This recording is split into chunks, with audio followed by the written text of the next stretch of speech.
Hello guys, strong competitor YouTube channel पर आप सबका स्वागत है।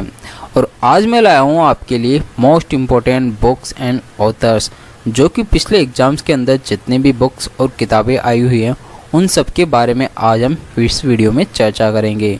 और जो आने वाले एग्ज़ाम के लिए जितनी भी मोस्ट इम्पोर्टेंट बुक्स बनती है उन सब के बारे में भी इस वीडियो में चर्चा करेंगे। ठीक है, तो चलो वीडियो को शुरू करते हैं। तो सबसे पहला क्वेश्चन आता है अपने पास, राजतरंगिणी के लेखक कौन हैं? ठीक है, तो अपने पास चार ऑप्शन हैं, जिनमें सबसे पहला ऑप्शन आता है कालिदास, दूसरा ऑप्शन है चंद्रबरदाई, तीसरा ऑप्शन है जयदेव और चौथा ऑप्शन है कल्हण। ठीक है, तो अपने पास इसका राइट आंसर हो जाएगा ऑप्शन नंबर डी, कल्हण, जो कि राजतरंगिणी के लेखक हैं। ठीक है, और यह एक कश्मीरी इतिहासकार थे जिन्होंने यह पुस्तक 12वीं शताब्दी में लिखी थी। ठीक है, नेक्स्ट चलते हैं। अपने पास नेक्स्ट क्वेश्चन आता है, अर्नेस्ट मैके द्वारा पुरातात्विक खुदाई के बारे में लिखी गई पुस्तक का नाम क्या है? ठीक है, तो सबसे पहला ऑप्शन है यहाँ पे आर्कियोलॉजी ऑफ मोहनजोदारो, दूसरा ऑप्शन है डीपर एक्सकेवेशन एट मोहनजोदारो, तीसरा ऑप्शन है अर्ली इंडस सिविलाइजेशन, चौथा ऑप्शन है फर्दर एक्सकेवेशन एट मोहनजोदारो। ठीक है, तो इनमें से अपने पास राइट आंसर हो जाएगा option number D, further excavation at Mohenjodaro. ठीक है, जिसका मतलब होता है मोहनजोदारो में आगे की खुदाई। ठीक है, नेक्स्ट चलते हैं। अपने पास नेक्स्ट क्वेश्चन आता है, माधवीकुट्टी नामक कलम का प्रयोग किस प्रसिद्ध लेखक ने किया था? ठीक है, तो सबसे पहला ऑप्शन है बालमणि अम्मा, दूसरा ऑप्शन है तोरू दत्त, तीसरा ऑप्शन है कमला दास, चौथा ऑप्शन है नयनतारा सहगल। ठीक है, तो इनमें से राइट आंसर हो जाएगा अपने पास ऑप्शन नंबर सी, कमला दास, जो कि एक मलयालम कवित्री हैं और इसने ही माधवीकुट्टी नामक कलम का प्रयोग किया है और इसके द्वारा महिलाओं की यौन इच्छा और एक भारतीय महिला होने के अनुभव के बारे में भी लिखा है। ठीक है, तो ये काफ़ी इम्पोर्टेंट हो जाती है क्योंकि यह क्वेश्चन एनटीपीसी के अंदर आया हुआ है, सो काफ़ी इम्पोर्टेंट हो जाता है। ठीक है, नेक्स्ट चलते हैं। अपने पास नेक्स्ट क्वेश्चन आता है, गीत गोविंद पुस्तक किसने लिखी थी?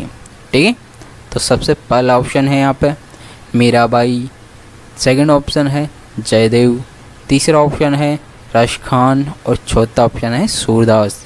ठीक है, तो यहाँ पर इसका राइट आंसर हो जाएगा अपने पास option number B, Jaydev. Jaydev के द्वारा गीत गोविंद पुस्तक लिखी गई है और इस पुस्तक में भगवान कृष्ण की लीलाओं के बारे में बताया गया है। वो किस प्रकार गोपियों के साथ रासलीला रचाते थे, राधा किस प्रकार उनके प्रति व्याकुल रहती थी, इन सब के बारे में इस पुस्तक में बताया है। ठीक है, नेक्स्ट चलते हैं। नेक्स्ट क्वेश्चन आता है अपने पास, रिपब्लिक पुस्तक के लेखक कौन हैं? ठीक है, तो इसके ऑप्शन हैं, सबसे पहला ऑप्शन आता है टी.एस. एलियट, दूसरा ऑप्शन है लियो टोल्स्टॉय, तीसरा ऑप्शन है प्लेटो और चौथा ऑप्शन है जॉन रस्किन। ठीक है, तो इसका राइट आंसर हो जाएगा अपने पास ऑप्शन नंबर सी, प्लेटो, जिसके द्वारा यह पुस्तक 375 ईसा पूर्व लिखी गई थी और यह पुस्तक न्याय, कानून और व्यवस्था के बारे में बताती है। ठीक है, तो इस प्रकार ये काफ़ी इम्पोर्टेंट हो जाता है। नेक्स्ट चलते हैं। अपने पास नेक्स्ट क्वेश्चन आता है, आर के नारायण का पहला उपन्यास कौन सा है? ठीक है, तो सबसे पहला ऑप्शन है द गाइड, दूसरा है मालगुडी डेज, तीसरा ऑप्शन है द इंग्लिश टीचर और चौथा ऑप्शन है स्वामी एंड फ्रेंड्स। ठीक है, तो इसका राइट आंसर हो जाएगा अपने पास option number D, Swami and friends, जो कि 1935 में आर के नारायण द्वारा लिखा गया पहला उपन्यास था। ठीक है, और इन्होंने अपने लंबे करियर के अंदर 14 उपन्यास और 200 से अधिक लघु कथाएँ लिखी हैं, तो ये काफ़ी इम्पोर्टेंट हो जाता है। ठीक है, नेक्स्ट चलते हैं। नेक्स्ट क्वेश्चन आता है अपने पास, प्रसिद्ध हिंदी उपन्यास तमस किसने लिखा था? ठीक है, तो इसके ऑप्शन है अपने पास यशपाल, सेकंड ऑप्शन है नागेंद्र, तीसरा ऑप्शन है त्रिलोचन और चौथा ऑप्शन है भीष्म साहनी। ठीक है, तो इसका राइट आंसर हो जाएगा option number D, Bhishma Sahni, जिसके द्वारा प्रसिद्ध हिंदी उपन्यास तमस लिखा गया है और इन्हें 1975 में साहित्य अकादमी पुरस्कार भी मिला था। तो ये काफ़ी इम्पोर्टेंट हो जाता है। और ये जो एनटीपीसी का एग्ज़ाम हुआ था इसमें ये 3-4 शिफ्ट के अंदर आया था ये क्वेश्चन। तो ये काफ़ी इम्पोर्टेंट हो जाता है आने वाले एग्ज़ाम्स के लिए। ठीक है, नेक्स्ट चलते हैं। नेक्स्ट क्वेश्चन आता है अपने पास, इंडिया आफ्टर गांधी कथा इतिहास किसने लिखा है। ठीक है, तो इसके ऑप्शन है रूपा बाजवा, सेकंड ऑप्शन है अरुंधति रॉय, तीसरा ऑप्शन है मालती राव और चौथा ऑप्शन है अपने पास रामचंद्र गुहा। ठीक है, तो इसका राइट आंसर हो जाएगा अपने पास option number D, Ramachandra Guha, जिसके द्वारा इंडिया आफ्टर गांधी कथा इतिहास लिखा गया है। और इसका मतलब होता है गांधी के बाद का भारत। ठीक है, तो नेक्स्ट चलते हैं। नेक्स्ट क्वेश्चन आता है अपने पास, शेड्स ऑफ सेफ्रॉन पुस्तक के लेखक कौन हैं। ठीक है, तो सबसे पहला ऑप्शन है चिदानंद राजघट्टा, सेकंड ऑप्शन है कमला भसीन, तीसरा ऑप्शन है सबा नकवी और फोर्थ ऑप्शन है अरुंधति रॉय। ठीक है, तो इसका राइट आंसर हो जाएगा अपने पास ऑप्शन नंबर सी, सबा नकवी, जिसके द्वारा द शेड्स ऑफ सेफ्रॉन पुस्तक लिखी गई है और ये काफ़ी इंपॉर्टेंट पुस्तक है। ठीक है, नेक्स्ट चलते हैं। नेक्स्ट क्वेश्चन आता है अपने पास, जुगाड़ की राजनीति गठबंधन पुस्तिका का लेखक कौन है।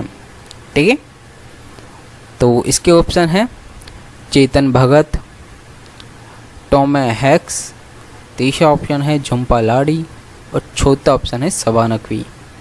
ठीक है, तो इसका राइट आंसर हो जाएगा ऑप्शन नंबर टी, सबा नकवी। इनके द्वारा ही जो पिछली पुस्तक थी शेड्स ऑफ सेफ्रॉन वो भी लिखी गई है और इनके द्वारा ही जुगाड़ की राजनीति गठबंधन पुस्तिका भी इनके द्वारा ही लिखी गई है। ठीक है, अब इसमें है ऑप्शन नंबर ए, चेतन भगत, जिसकी कई इंपॉर्टेंट पुस्तकें हैं, जिनमें से एक हैं वन इंडियन गर्ल या, ठीक है, और एक पुस्तक है हाफ गर्लफ्रेंड और एक हैं टू स्टेट्स और एक हैं 3 मिस्टेक्स ऑफ माई लाइफ। ये सारी पुस्तकें चेतन भगत की हैं जो काफ़ी इंपॉर्टेंट पुस्तकें एग्जाम की दृष्टि से हैं। ठीक है, और जो ऑप्शन नंबर सी है इसमें अपने को दे रखा है झुम्पा लाड़ी, जो भी एग्ज़ाम की दृष्टि से काफ़ी इंपॉर्टेंट है। इनकी कई पुस्तकें बार बार एग्ज़ाम्स के अंदर पूछी जाती हैं। तो एक पुस्तक का नाम है इनकी द नेमसेक और एक पुस्तक है द लोलैंड और एक है द क्लॉथिंग ऑफ बॉक्स। ठीक है, तो ये जो पुस्तकें थी ये इनकी काफ़ी इंपॉर्टेंट पुस्तकें हैं और हर एग्ज़ाम्स के अंदर काफ़ी इंपॉर्टेंट हो जाती हैं। ठीक है, नेक्स्ट चलते हैं। नेक्स्ट क्वेश्चन आता है अपने पास, the god of small things उपन्यास किसने लिखा है। ठीक है, तो इसका पहला ऑप्शन है किरण देसाई, सेकंड ऑप्शन है सलमान रुश्दी और तीसरा ऑप्शन है अरुंधति रॉय और चौथा ऑप्शन है अपने पास चेतन भगत। ठीक है, तो इसमें से इसका राइट आंसर हो जाएगा अपने पास option number C, Arundhati Roy, जिसके द्वारा the god of small things उपन्यास लिखा गया है। ठीक है, और इसके लिए इन्हें 1997 में मैन बुकर प्राइज़ भी मिला था। ठीक है, तो ये काफ़ी इंपॉर्टेंट हो जाती हैं। नेक्स्ट चलते हैं। नेक्स्ट क्वेश्चन आता है अपने पास, लोकप्रिय महाकाव्य फत्तासी चंद्रकांता किसके द्वारा लिखी गई है। ठीक है, तो इसका पहला ऑप्शन है मुंशी प्रेमचंद, सेकंड ऑप्शन है जयशंकर प्रसाद, तीसरा ऑप्शन है देवकी नंदन खत्री और चौथा ऑप्शन है मैथिली शरण गुप्त। ठीक है, तो इसमें से इसका राइट आंसर हो जाएगा अपने पास ऑप्शन नंबर सी, देवकी नंदन खत्री, जिसके द्वारा फत्तासी चंद्रकांता पुस्तक लिखी गई है और ये काफ़ी इम्पोर्टेंट है। नेक्स्ट चलते हैं। नेक्स्ट अपने पास आता है माई मदर एट 66 गीतात्मक कविता किसने लिखी है। ठीक है, तो इसके ऑप्शन है अपने पास ऑप्शन नंबर ए आता है Kamala Das, option number B आता है Rabindranath Tagore, option number C है Robert Frost, option number D है अशोक मित्रन।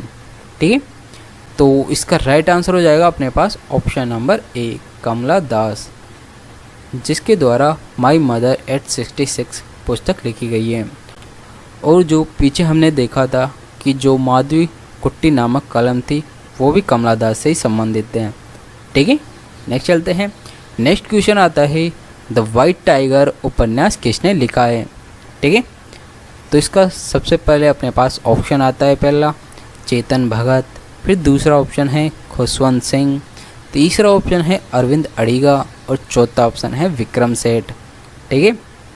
तो इसका राइट आंसर हो जाएगा अपने पास ऑप्शन नंबर सी अरविंद अड़िगा, जिसके द्वारा द वाइट टाइगर उपन्यास भी लिखा गया है और इसके ऊपर एक मूवी भी बन चुकी है जो कि प्रियंका चोपड़ा ने बनाई है और ये नेटफ्लिक्स पर उपलब्ध है, वो आप देख सकते हैं। तो इसलिए ये काफ़ी इम्पोर्टेंट उपन्यास हो जाता है। ठीक है। नेक्स्ट चलते हैं। नेक्स्ट क्वेश्चन आता है बहुरूपी गांधी किसने लिखी है। तो इसका राइट आंसर हो जाएगा अपने पास ऑप्शन नंबर ए अनु बंदोपाध्याय, जिसके द्वारा बहुरूपी गांधी पुस्तक लिखी गई है और यह बच्चों से रिलेटेड है। ठीक है। नेक्स्ट चलते हैं। नेक्स्ट क्वेश्चन आता है अरुंधति रॉय ने किस पुस्तक के लिए या किस उपन्यास के लिए बुकर पुरस्कार जीता था। ठीक है। तो इसके ऑप्शन है अपने पास the cost of living, second option है the god of small things, तीसरा ऑप्शन है पावर पॉलिटिक्स और चौथा ऑप्शन है an ordinary person's guide to empire. ठीक है। तो इसमें से इनका राइट आंसर हो जाएगा option number be the god of small things, जिसके लिए इन्हें 1997 में मैन बुकर पुरस्कार भी मिला था। ठीक है। तो अपन यहाँ देखते हैं जो अरुंधति रॉय की जो मोस्ट इम्पोर्टेंट बुक्स हैं वो कौन कौन सी हैं, जिनमें सबसे पहली पुस्तक आती है the ministry of utmost happiness और एक पुस्तक है द कॉस्ट ऑफ लिविंग और एक है द एंड ऑफ इमेजिनेशन। ये पुस्तकें अरुंधति रॉय की हैं जो एग्ज़ाम की दृष्टि से काफ़ी इम्पोर्टेंट है। ठीक है। तो चलो नेक्स्ट क्वेश्चन चलते हैं। नेक्स्ट क्वेश्चन आता है निम्न में से किसने हिंद स्वराज पुस्तक लिखी है। ठीक है। तो इसमें सबसे पहला ऑप्शन है सुभाष चंद्र बोस, सेकंड ऑप्शन है जवाहरलाल नेहरू, तीसरा ऑप्शन है महात्मा गांधी और चौथा ऑप्शन है सरोजिनी नायडू। ठीक है। तो इनमें से इसका राइट आंसर हो जाएगा अपने पास ऑप्शन नंबर सी महात्मा गांधी, जिसके द्वारा हिंद स्वराज पुस्तक लिखी गई है। और महात्मा गांधी की एक और पुस्तक जो है सत्य के साथ मेरे प्रयोग, ये पुस्तक भी काफ़ी इम्पोर्टेंट है एग्ज़ाम की दृष्टि से। ठीक है। तो ये काफ़ी इम्पोर्टेंट क्वेश्चन हो जाता है। नेक्स्ट चलते हैं। नेक्स्ट आता है वाई आई एम हिंदू पुस्तक किसने लिखी है। ठीक है। तो इसका सबसे पहला ऑप्शन है मनमोहन सिंह, सेकंड ऑप्शन है अटल बिहारी वाजपेयी, तीसरा ऑप्शन है नरेंद्र मोदी और चौथा ऑप्शन है शशि थरूर। ठीक है। तो इसका राइट आंसर हो जाएगा अपने पास option number D Shashi Tharoor, जिसके द्वारा वाई आई एम हिंदू पुस्तक लिखी गई है। और शशि थरूर हर एग्ज़ाम की दृष्टि से काफ़ी इम्पोर्टेंट हो जाते हैं, क्योंकि इनकी कोई ना कोई पुस्तक किसी ना किसी एग्ज़ाम के अंदर पूछी जाती है। ठीक है। तो जिनमें से शशि थरूर की मोस्ट इम्पोर्टेंट बुक्स हैं वो है एक तो द पैराडॉक्सिकल प्राइम मिनिस्टर और एक है द ग्रेट इंडियन नॉवल, यह भी शशि थरूर के द्वारा लिखी गई है। और एक आती है एन एरा ऑफ डार्कनेस जो कि 2016 में लिखी थी और इन्हें इसके लिए साहित्य अकादमी पुरस्कार भी मिला था। ठीक है। और एक आती है the British Empire in India. ये सारी पुस्तकें शशि थरूर के द्वारा लिखी गई हैं और ये काफ़ी इंपॉर्टेंट हो जाती है एग्जाम की दृष्टि से। ठीक है। नेक्स्ट चलते हैं। नेक्स्ट क्वेश्चन आता है अपने पास निम्न में से किसने India the future is now का लेखक और संपादक किसने किया। ठीक है। तो इसका सबसे पहला ऑप्शन है अनीता देसाई, फिर सेकंड ऑप्शन है नरेंद्र मोदी, तीसरा ऑप्शन है किरण देसाई और चौथा ऑप्शन है शशि थरूर। ठीक है। तो इनमें से अपने पास राइट आंसर हो जाएगा option number D Shashi Tharoor, जिसके द्वारा India the future is now पुस्तक भी लिखी गई है और इनके द्वारा यह संपादित भी की गई है। तो ये पुस्तक भी काफ़ी इंपॉर्टेंट हो जाती हैं शशि थरूर की। कहा ना कि जो शशि थरूर एग्जाम हर एग्जाम की दृष्टि से काफ़ी इंपॉर्टेंट है, इनके द्वारा लिखी गई सारी पुस्तकें। ठीक है। नेक्स्ट चलते हैं। नेक्स्ट क्वेश्चन आता है अपने पास पुस्तक the test of my life किसके द्वारा लिखी गई है। ठीक है। तो इनमें सबसे पहला ऑप्शन आता है साइना नेहवाल, सेकंड ऑप्शन है कपिल देव, तीसरा ऑप्शन है युवराज सिंह और चौथा ऑप्शन है सचिन तेंदुलकर। ठीक है। तो इनमें से इसका राइट आंसर हो जाएगा option number C Yuvraj Singh, जिसके द्वारा the test of my life लिखी गई है। और इसको तो आप जानते होंगे, जिसने 2007 के 2020 वर्ल्ड कप के अंदर इंग्लैंड के खिलाफ 6 बॉलों पर 6 छक्के लगाए थे। तो इसलिए ये काफ़ी इंपॉर्टेंट हो जाती है इनके द्वारा लिखी गई सारी पुस्तकें। ठीक है, नेक्स्ट चलते हैं। नेक्स्ट क्वेश्चन आता है, प्रसिद्ध संस्कृत नाटक स्वप्नवास वदतम किसने लिखा है? ठीक है, तो इसका राइट आंसर हो जाएगा अपने पास ऑप्शन नंबर सी, भास। भास के द्वारा ही प्रसिद्ध स्वप्नवास वदतम नाटक लिखा गया है, जो कि काफ़ी इंपॉर्टेंट है हर एग्जाम की दृष्टि से। ठीक है, नेक्स्ट चलते हैं।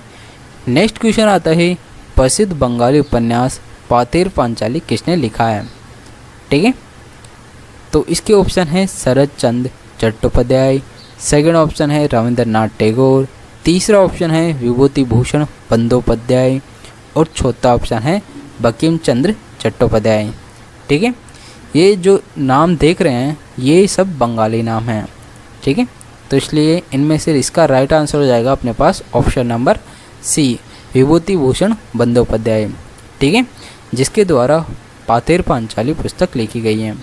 तो ये काफ़ी इंपॉर्टेंट हो जाती है। नेक्स्ट चलते हैं। नेक्स्ट क्वेश्चन आता है अपने पास, इंडिया डिवाइडेड पुस्तक के लेखक कौन हैं? ठीक है, तो इनमें सबसे पहला ऑप्शन आता है डॉक्टर राजेंद्र प्रसाद, सेकंड ऑप्शन आता है मुल्कराज आनंद, तीसरा ऑप्शन आता है खुशवंत सिंह और चौथा ऑप्शन आता है यहाँ पर चौधरी खली कुलजमा। ठीक है, तो इनमें से इसका राइट आंसर हो जाएगा अपने पास option number A, doctor Rajendra Prasad, जो कि भारत के पहले राष्ट्रपति भी थे। तो इसलिए इनकी जो सारी पुस्तकें हैं वो काफ़ी इंपॉर्टेंट हो जाती हैं। ठीक है, नेक्स्ट चलते हैं। नेक्स्ट आता है, निम्न में से कौन इंडियन स्ट्रगल पुस्तक के लेखक हैं? ठीक है, तो इसके ऑप्शन है अपने पास, सबसे पहला ऑप्शन आता है डॉक्टर राजेंद्र प्रसाद, दूसरा आता है नरेंद्र मोदी, तीसरा ऑप्शन है महात्मा गांधी और चौथा ऑप्शन है यहाँ पे सुभाष चंद्र बोस। ठीक है, तो इनमें से इसका राइट आंसर हो जाएगा अपने पास option number D, Subhash Chandra Bose, जिसके द्वारा इंडिया स्ट्रगल पुस्तक लिखी गई है। और यह पुस्तक 1940 से 1942 के मध्य हो रहे स्वतंत्रता संग्राम के बारे में इसमें लिखा है। ठीक है, तो इसलिए काफ़ी इंपॉर्टेंट हो जाती हैं। नेक्स्ट चलते हैं। नेक्स्ट क्वेश्चन आती है, ए पैसेज टू इंडिया उपन्यास किसने लिखा है? ठीक है, तो इसमें सबसे पहला ऑप्शन है जीज अहमद, सेकंड ऑप्शन है नीरज सिंह चौधरी, तीसरा ऑप्शन है E.M. फोस्टर और चौथा ऑप्शन है गनर मेडोल। ठीक है, तो इसमें से इसका राइट आंसर हो जाएगा अपने पास option number C, E.M. Forster, जिसके द्वारा अ पैसेज टू इंडिया उपन्यास लिखा गया है और ये काफ़ी इंपॉर्टेंट उपन्यास हैं। ठीक है, तो आज के ये टॉप 25 क्वेश्चन आपको कैसे लगे? अगर अच्छे लगे तो वीडियो को प्लीज़ लाइक करिएगा और ज़्यादा अच्छे लगे तो चैनल को सब्सक्राइब भी कर दीजिएगा। ठीक है, तो गाइस मिलते हैं एक और नए वीडियो के साथ। So thank you.